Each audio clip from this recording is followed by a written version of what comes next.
Hello everyone, let's review shloka number 71 in Lalita Sahasranamam. Rājarājārchitā rāඥī ramyā rājīvalochanā rañjanī ramaṇī rasyā raṇatkiṅkiṇi mekhalā. Let's review the meanings of the nama in this shloka. The first nama is rājarājārchitā. Rājarājārchitā. Rājaraja means king of kings. Archita means worshipped by. So rājarājārchitā means worshipped by king of kings. Who is king of kings? In one way it is Shiva. Shiva is considered the king of kings, and therefore Lalita is someone who is worshipped by Shiva. And if you see, the greatest Sri Vidya Upasaka, the very first Sri Vidya Upasaka is Shiva himself. Therefore she is worshipped by Shiva. Another way to look at it is Rājaraja also means Kubera. So he is the king of Yakshas, and he is also called as Rājaraja, and he is the person who guards the north direction. So he is also a Lokapala, he is a Dikpala. So she is someone who is worshipped by Kubera. So we all know that there is Panchadasi mantra, right, which is nothing but Lalita herself. And there are several people who have worshipped Lalita using Panchadasi mantra. Of that, 15 people are very popular. One of them is Kubera. If you see, there are 3 variations of Panchadasi mantra. Depending on the starting letter, whether it is Ka, Ha or Sa, it is called as Kadi Vidya, Hadi Vidya and Sadi Vidya. And if you see, Kubera is part of the Hadi Vidya. We've seen earlier, we saw Manu Vidya, Chandra Vidya. Those are all people who worshipped using Ka and Sa. This is Kubera who worshipped using Ha. So she is someone who is worshipped by Kubera. We'll see a small story around that. Let's move on to the next nama. rāGYnī. rāGYnī means queen. Even in the very first starting, we see Maharāģņī. She is the greatest queen. So rāGYnī here means queen, the supreme sovereign, the ruler. Ramyā. Ramyā means someone who is beautiful. We all know she is Lalita Tripura Sundari. Wherever you see in all the worlds, she is the most beautiful. Rājīvalochanā. Rājiva has many meanings. The immediate meaning that most people attribute to is Rājiva means a blue lotus. So Lochanam means eyes or vision. So her eyes are like the blue lotus. That is one way to look at it.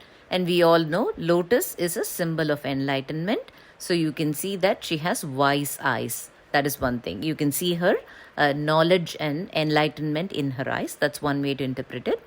On the other hand, if you see lotus as a flower, is expansive. It's broad. So in which case her eyes are broad. That is another way to look at it.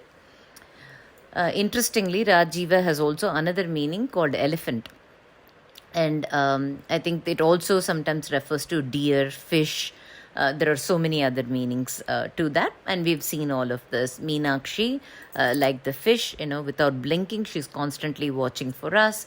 And so those are other meanings. So and sometimes Rājiva can also mean the ruler. So her eyes are benevolent like a ruler.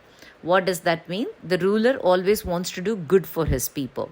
So her eyes are also looking at all of us with the intent to do good for us. So that is another way to look at it. Rañjanī.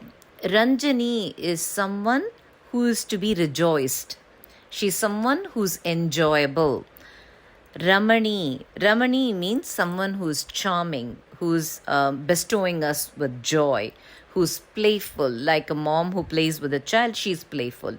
So Rañjanī, Ramaṇī are kind of, she is someone who delights us and she is someone who we can delight at. So Rañjanī and Ramaṇī both mean that. Rasyā. Rasyā means she is the nature of rasa. What is rasa? Rasa is, in dance and everything we know, there is Navarasa. Those are the 9 emotions.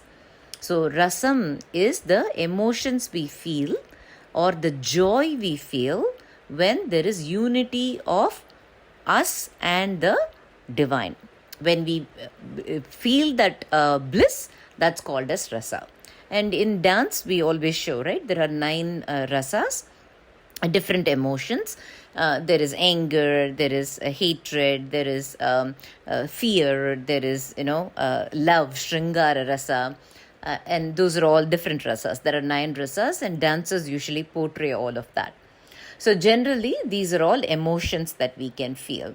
And each emotion has a different trigger behind it and what it makes us feel. Generally, if you look at all mindfulness and everything, they'll tell you emotion is energy in motion. So that's what is called as emotion. If you let that energy pass, then it is okay. Whatever emotion you feel is all right.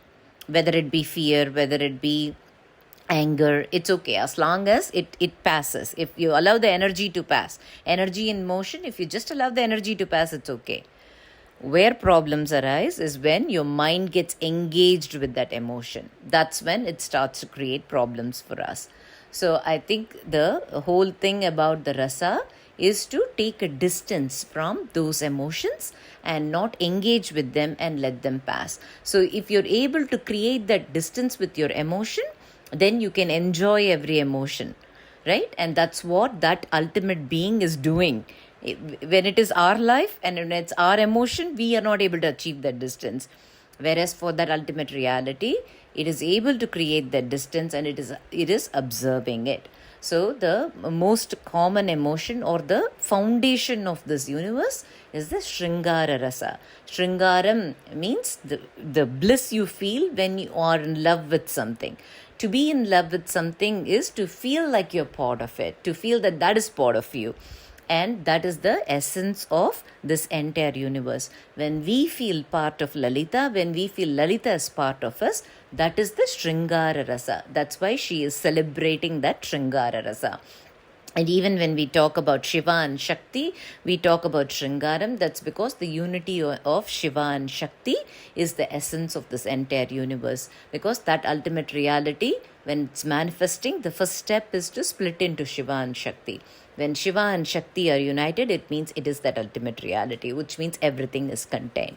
So she is the nature of that rasa, which is the juice or the flavor we feel when we achieve that unity with the divine, or the unity between the experiencer and the experience. The pramatur, prameya, pramana, when all of them condense, that's when the bliss comes. So the Shringara is the essence of this entire universe. So rasyā, she is the nature of that rasa. raṇatkiṅkiṇi mekhalā. Ranat means to make a sound, tinkling if you will. Kinkini means bells. Mekhalā means waistband or udyanam that we wear around the hip. So raṇatkiṅkiṇi mekhalā, she is wearing a udyanam that can make a tinkling sound. In all of this, now why are they talking about her waistband and udyanam? We already finished all the physical form of Lalita. We've come so far and now we are looking at Devi in the Bija mantra. So then what is the significance here? What it means is when you are reciting that Bija mantra and you're feeling that unity with her, at that time you can experience that as a sound. And so the sound originates from her navel. And that's why it is considered as a waistband, because it's worn around the hip, which is closer to the navel, and that's where sound originates. And we can experience her in our sadhana as a sound, and it is from her all the sound originates. So that's why she is raṇatkiṅkiṇi mekhalā. We can experience her as the sound in our sadhana when we chant all these bijas. Again, bija mantras are extremely powerful. They may not look like they have any meaning, but it is pure sound. Without engaging with interpretation of that sound, we are simply engaging with sound, which is the essence of the word. Sound is how this entire universe started. So bija mantras are extremely powerful. They should only be recited upon diksha from a guru. So we should not just start anything. But the Hrim bija mantra is the Bhuvaneshwari mantra. And when someone has the good fortune to be able to chant it, they can experience her as that tinkling sound in their sadhana. So let's look at a short story about Rājārājā, the king of kings, king of Yaksha, the North Dikpala, or the Lokapala, who is Kubera. Once upon a time, there was a Brahmin whose name was Yajñadatta. Yajñadatta had a son called Gunanidhi. Yajñadatta is a very well-versed Brahmin. He does lots of yajñas and he's very revered. He's very particular about following his dharma, and he's a good man. He's very well respected. Even the king and everybody respects him. So he had this son called Gunanidhi, and you can see they named him Gunanidhi. Gunam means character, Nidhi means plenty of it, right? So they wanted for this guy to be a good character fellow, so they called him Gunanidhi. So Gunanidhi grew up, and after some time they did his Yajñopavitam, Upanayanam, and then they started to send him to school. Gunanidhi did study the Vedas, etc. But unfortunately for Gunanidhi, he fell in bad company. Therefore, he was introduced to gambling, wine, women, you name it, he had all those bad habits. But he was the only son of Yajñadatta. So his Yajñadatta's wife, Gunanidhi's mom, was very attached to her son. And she thought, this is only a small boy, he'll get better. But time went by and he grew up, he became 16 years old. They even got him married, yet his behavior did not change. His mother tried to tell a lot. What she will do is she'll shield him from Yajñadatta. Anytime Yajñadatta asks, where is the son, what is he doing? She'll tell him, oh, he just finished all his Sandhya Vandanam and all the work. He was studying Vedas all along. Just now he has gone with his friends, and they're going to go learn something new. That's how he always said. And Yajñadatta was always very busy. He was doing so many things, so he didn't have time to check on his son or anything. So Yajñadatta never got to know about all these bad habits of his son. He was thinking his son is growing up very well. So one day, Yajñadatta was doing some homa, and he was near a river bank. And at that time, he saw another guy. And this guy is a known gambler, and everybody knows that he's not good for nothing fellow. Has all bad habits. Yajñadatta sees his own ring in the gambler's finger. Yajñadatta was very surprised. He's been searching. He knows that it's a ring because he got it specially made with all the gems, and it's something that's dear to him. He used to wear it every day. One day when he was going to take a head bath, he gave it to his wife and he said, keep it on the small pillar there, and then I'll take it later. And then afterwards he took a head bath and he forgot about it. Since then he's not been able to find the ring. So he's been searching for it everywhere, and he saw that same ring in the gambler's finger. So Yajñadatta is very surprised, and he went to that gambler and said, how did you get this ring? And then the gambler initially tried to not give a proper response, etc. But after he persisted, he said, no, it's your son who gambled and lost it. Yajñadatta was really shocked. What do you mean my son gambles? And he says, don't you know this? You go and do so much yajna, you're learned in Vedas and all that. You don't know what is happening in your own home. Your son has all bad habits. He gambles, he drinks wine. He doesn't practice any Vedas. He hasn't studied anything. So he's brought so many things. He gambled this ring and lost it with me. He also other day brought your wife's silk sari, and then we got a nice vase from your house. So I have lots of things, and there are so many other gamblers for whom he owes money. Yajñadatta now got really mad. He went home and he asked his wife. Even then she was trying to protect him by saying, no, he just went somewhere. And then he said, where is the ring that I gave it to you the other day? And then she didn't know what to do. Finally, Yajñadatta said, I know that your son is having all these bad habits and you've been helping him. You've been hiding all this from me. And so he said, from now on, Gunanidhi is no longer my son. And he said, you've been a bad mother. So he left her and he went off to marry someone else. Gunanidhi heard about all of this from his mom. And then he realized he's in big trouble because his father has now disowned him. And he was very scared that his father is going to yell at him. So he decided he'll run away from the house. So he went off to a far place. He kept walking and walking. Days passed, and it's like now 3 or 4 days he's been running away. Now he went to another place which is far away from his house. And this time he was very hungry. He hasn't eaten anything in the time. So he reaches a place that is near a Shiva temple. It so happens at that time it was all Shivratri time, so everybody is fasting. And he sees a wealthy person bring lots of eatables and offerings for Shiva for the sake of Shivratri. So Gunanidhi was terribly hungry. He thought, if we just stay quiet here, when all these people sleep, we can eat that prasadam. So that way his hunger will be quenched. So he thought he'll steal from Shiva. So he went to the temple. He sat in one corner. He was watching everything that they were doing for Shiva. They were singing songs. They saw that. They did all the Rudram. They did the puja. He watched everything and he was looking at everything very intently, because he wanted to know what all is being offered to Shiva so that he'll know what all he can eat. And he saw everything. And finally all the puja was all done. Everybody went to sleep. At that time all the offerings were near Shiva himself. So he woke up when everybody was sleeping and he went near the Garbhagraham where all the food was left. And there was a small lamp there, but the wick was flickering. And he couldn't see. It was so dark. Already it's a Garbhagraham. You can imagine it's already dark and then it's night also. So he couldn't see very well. And he tried to move the wick. It'll come up for a while and then it'll go off. So it kept happening again and again. So finally he thought, this wick is not working very well. So he tore a piece of his dhoti, turned it into a wick and then put it in there. Now it all started burning very well. So now the Garbhagraham was very well lit and he saw all the stuff. He carried all of that. And then he thought, if we sit here and eat, people might wake up. So let me take all of this and go out and eat. So then he came out of the Garbhagraham. But what happened was he accidentally stepped on somebody, because of which they woke up and then they all thought there is a thief here.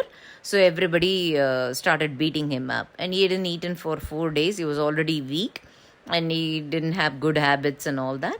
So Gunanidhi died there itself. And all the Yamadutas came to take him. At that time, if you see, the Shivaganas came. And the Shivaganas said, no, you can't take him. We are going to take him to Shivaloka. The Yamaganas were very surprised. Why? This guy is a fit-for-nothing guy. He always lied. He didn't listen to his parents. He lied to his dad. He gambled. He did everything. Being a Brahmin, he did wine, women, gambling, all sorts of things. So he needs to go to the hell. But then the Shivagana said, no. He lit the lamp for Shiva and he's been fasting for 2 days during Shivratri. He didn't sleep a bit and he was extremely focused when all the Abhishekam and everything was done for Shiva. So Shiva is immensely pleased with him. So he gets a place in Shivaloka. So now Gunanidhi went to Shivaloka and there he saw Shiva and Parvati and then now he took a rebirth. At that time he became the king of Kalinga. When he became the king of Kalinga, this lighting the lamp stuck with him from his previous birth. So the king of Kalinga made sure that all the in every Shiva temple, the lamps should be lit. So he made all these headmen make sure that in their jurisdiction, the lamps are lit for Shiva. And he made special provisions for that. So the king was extremely particular about it. And if anybody missed it, he gave them terrible punishment. So everybody was scared of the king and therefore in the king of Kalinga, he was the son of king of Kalinga and then ultimately he became the king of Kalinga. They made sure that all the lamps are lit in Shiva temple. And then he passed away and this all the punyam from lighting the lamp stayed with him. And in the next birth, he became the son of sage Vishtravas. And so he is also called as Vaishravana. And all this lighting the lamp stayed with him and therefore he went and prayed in Kashi and he prayed towards Shiva. And he continued to do the tapas. For 2000 years he was doing the tapas. And therefore Shiva and Parvati were extremely pleased and he was made the king of Alaka. Alaka is a place near Himalayas. So they are close by. So when Shiva and Parvati came, Shiva said, I'm extremely pleased with your devotion. For so many times, you've been always lighting lamps in mine. So now I want to give you a boon. Tell me what you want. So at that time, he said, I want to be able to see your feet. Give me your feet. Because Shiva's dazzling with the brilliance of sun and nobody can see him with normal eyes. So he said, please give me the power to see your feet. So immediately Shiva placed his hand on Vaishravana, the king of Alaka, and then he became able to see the feet of Shiva. And when he was, so once he got that vision, he opened his eyes. The first thing he saw was Parvati. And Parvati is dazzling. There is such compassion in her eyes. She's so beautiful and she's standing there. Now, Vaishravana, who's Kubera, is completely dazzled by her form, and he's thinking, what a form, what a good luck for her to be standing right next to Shiva. How fortunate she must be, and why didn't I pray to her earlier, and I've never seen her like this. So he keeps looking at Parvati. Again, Parvati is dazzling brilliance. You can't keep looking at her, and because he looked at her, one of his eyes burst off. And Parvati is a bit surprised, and she's turning to Shiva and she's asking, why is this guy looking at me like this? It seems like he's very jealous that I'm standing right next to you. And to a certain extent, Kubera was thinking that too. He thought, what luck for Parvati that she can get to stay with Shiva, and she's standing there like a half of him. And Kubera is extremely devoted to Shiva. So to a certain extent, he was also a little bit jealous, or at least he had that thought. So then Shiva said, Parvati, he is not jealous of you, or he is not angry with you. He's not looking at you in any ill intent. He is only dazzled by your brilliance, and he is thinking about your shine, and he is your son. So then Parvati blessed him, and she said, may your the devotion to Shiva be there forever. And with her blessings, his eyes again grew, but one eye is smaller and it is yellow in color. That's why he's also called as Ekapingala. So Parvati and Shiva blessed him, and therefore he was able to stay in the near the Himalayas itself, and he has an amazing garden in the Mandara mountain. And so Kubera got the permanent friendship of Shiva. And he also got the blessing of Parvati, and it was Parvati who called him Kubera. Kubera means slightly deformed, because he is kind of stout, and then his one eye also burst, and now one is smaller than the other. She called him Kubera, but she said that his devotion to Shiva will stay with him forever, and therefore they'll be having the blessing. Because of that, Shiva and Parvati visit Kubera very often. He has the blessing of both of them. And so we all also know other stories about Kubera, where he was the one who donated the money or loaned the money for Vishnu as Venkatachalapati, and he's still paying that. And there are also stories about how some Kubera became a little bit arrogant, that he has all this money, and they were the ones, Shiva and Parvati were the ones who made him the treasurer of all the devas, and they said he would be the king of yakshas, and he would always be the one who distributes wealth. Lakshmi creates the wealth, and Kubera distributes that wealth. And it said that once he got a little bit arrogant, and he wanted to show off, and he invited Shiva and Parvati for dinner. Shiva and Parvati said, sorry, we can't come, we'll send our son Ganesha. And so Kubera thought, just a little child, I can feed thousands of children like that. And then Ganesha went to their home, and he started feeding him. Ganesha ate all the food, and there was no more food in Alakapuri at all. And then now Kubera realized that he had done something wrong. So he went to Shiva and said, I don't know what to do, please help me. And then Shiva told him, offer a little bit of rice to Ganesha with humility, and that will stop his hunger. And therefore, the moment he offered food with humility, then Ganesha's hunger was satisfied. So that is the story of Kubera. And we all also know Kubera is the stepbrother of Ravana. And originally he had Lanka, and he was given Pushpaka Vimana by Brahma because he is kind of stout and it was difficult for him to get around. So the Pushpaka Vimana was given. But unfortunately, he lost everything to Ravana. And that's where Shiva and Parvati built him the city of Alakapuri. I mean, Vishwakarma built it, but they blessed him and they made him the treasurer of all the gods.